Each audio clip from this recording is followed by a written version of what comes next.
Nimeridhishwa na hatua ya mradi ambayo imefikia.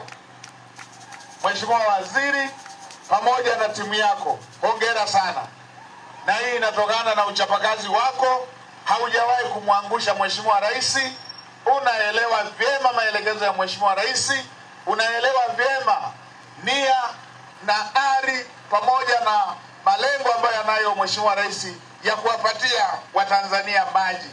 Mheshimiwa Rais ametaka kwamba fedha inapotolewa iendane na kazi ambayo imefanyika.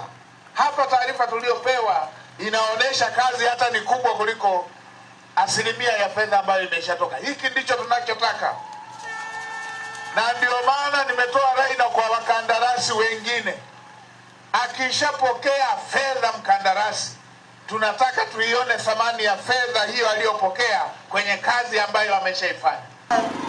Huu mradi ulikuwa ombi maalum la Mheshimiwa Mbunge wetu na aliyekuwa Waziri Mkuu mstaafu Kassim Majaliwa.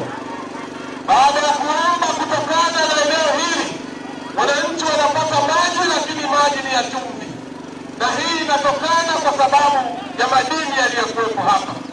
Baada ya ombi lile, Mheshimiwa Rais Daktari Samia Suluhu Hassan alitoa maelekezo hakikisha mradi unaanza mara moja, wananchi wa Ruangwa waweze kupata huduma ya maji safi na salama. Piga makofi mengi sana kwa Mheshimiwa Rais Daktari.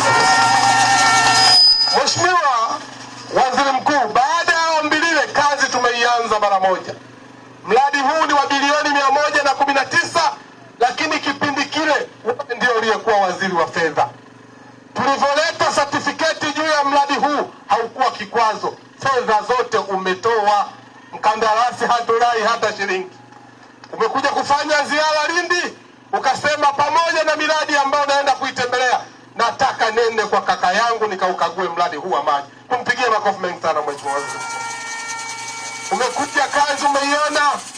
Nataka nikuhakikishie Mheshimiwa Waziri Mkuu, nimepata nafasi nyingine kwa waziri wa maji, sitokuwa kikwazo. Kandarasi hatudai fedha hata shilingi. Nataka niwaambie wana Ruangwa, kwa kuwa mkandarasi hatudai hata shilingi na mmepata mbunge king'ang'anizi, mradi huu wananchi kabla ya Februari, kabla mwezi wa pili, wataanza kupata huduma ya maji baadhi ya vijiji. Mama Samia Suluhu Hassan oye!